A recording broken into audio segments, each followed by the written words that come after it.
Welcome to this explainer. Right now, we're seeing some pretty intense economic warnings flashing red across global markets. So today, we're going to explore what we call the macro to micro funnel. We'll be tracking the hidden plumbing of our financial system to see if the cracks are really starting to show.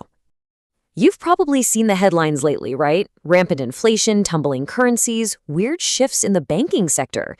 It really makes you wonder, are we on the brink of 2008 all over again? Honestly, it's the multi-trillion-dollar question every investor and, frankly, every single everyday consumer needs to be asking right now. Because there is this massive, dangerous tension right now between banking growth and financial safety. Think of it this way. Deregulation is kind of like loosening your seatbelt, just because you've driven safely for a few years. I mean, the logic holds up perfectly, right? Well, right up until the exact moment you crash.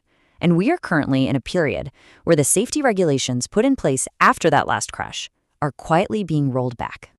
So to figure out where we're heading, we're going to follow that macro to micro funnel, starting from global currency markets and drilling all the way down to everyday consumer debt. Here's our agenda.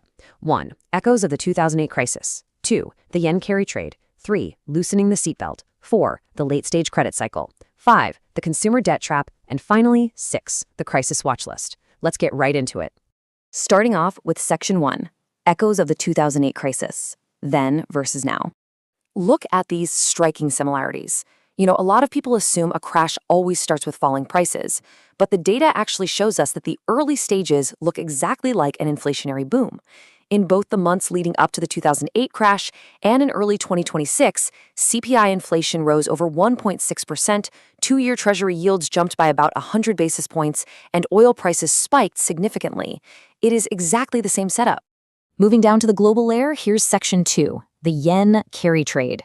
We're seeing a massive risk brewing in Japan right now, where the yen has fallen to a 40-year low against the US dollar.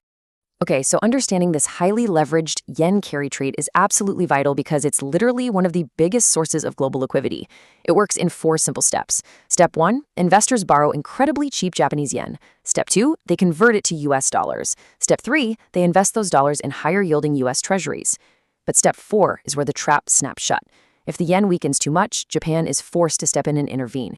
Now, what happens if Japan changes course and actually starts dumping its U.S. treasuries to prop up their own currency?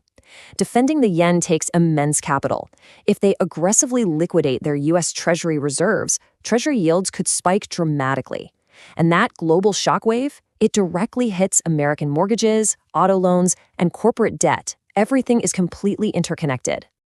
Let's step down into the institutional layer. Section 3. Loosening the seatbelt. To really grasp the banking risk today, you have to know about something called loss-absorbing capital. Basically, this is a bank's safety buffer, made up mostly of shareholders' equity and retained profits. It's designed to be wiped out first during a crisis so that your deposits and taxpayer money are protected. But incredibly, regulators in both the US and the UK are actively trimming this safety buffer back as we speak. History shows us time and time again that deregulation almost always comes right before a crisis.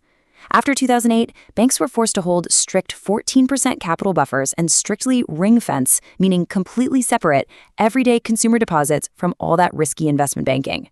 But the current push is cutting those required buffers, relaxing banker bonuses, and loosening those protective ring fences. Analysts actually estimate these loosened rules could unlock over $2.6 trillion in new lending capacity. But here's the kicker. The risk didn't just vanish. No, it just moved into the shadows. Because of those tight rules on traditional banks over the last decade, lending simply migrated. We now have a massive $2.1 trillion unregulated private credit market, mostly made up of opaque investment funds, and about 75% of it sits right here in the US.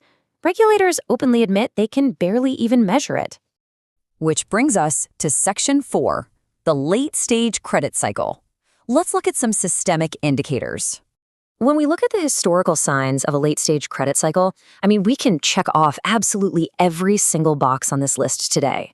Defaults are bottoming out. Corporate margins have totally plateaued. Capital expenditures are going parabolic right now, largely fueled by the AI boom. Dividends and stock buybacks are rising, and mergers have these astronomical valuations. Meanwhile, free cash flow is drying up so incredibly fast that major companies are being forced to borrow or dilute their shares just to fund their day-to-day operations. And if we look a little closer, there's some serious hidden weakness in the labor market. We've seen consecutive downward revisions to U.S. payroll data, showing 74,000 fewer jobs than initially reported. The headline numbers might look totally fine, but those revisions tell a very different story. And if the labor market goes south, that steady stream of paychecks passively flowing into the stock market every 2 weeks could reverse, creating a massive headwind for asset prices. Now we hit the ground floor. Section 5, the consumer debt trap. This is the micro layer. So instead of people over-leveraging houses like back in 2008, today's subprime crisis looks totally different. The risk isn't hiding inside mortgages anymore. As we mentioned, it's shifted to that unregulated private credit, but it's also shifted to everyday individuals maxing out extreme, high-cost credit, literally just to survive. Just look at this devastating reality, a 36% interest vehicle title loan. When traditional credit completely dries up, desperate consumers are putting their essential transportation on the line at astronomical interest rates just to keep their heads above water. It's a real trap that perfectly illustrates this late-stage desperation. To put that into perspective, let's look at a real-world household budget audit. When a static $1,749 monthly income collides head-on with systemic inflation, high-interest debt, and maybe some poor financial literacy, the household budget simply implodes. The outflows are getting totally eaten up by these high-interest title loans, overdraft fees, and relying on expensive fast food deliveries like DoorDash, while the actual utility bills go straight to collections. This is the intense squeezing of the modern consumer. All right, wrapping up with Section 6, the crisis watch list, and preparing for the unknown. Even central bankers are getting pretty uneasy about this massive regulatory rollback and these stretched stock valuations. Andrew Bailey over at the Bank of England hit the nail on the head when he said, if we throw out the baby with the bathwater by downgrading financial stability in the name of growth, we won't achieve our goals. But look, instead of just living in fear of a crash, we can actually use this simple checklist to keep an eye on the financial plumbing. First, read central bank financial stability reports. Second, monitor extremes in the market mood, pay close attention when everyone is acting out of full fear or full complacency.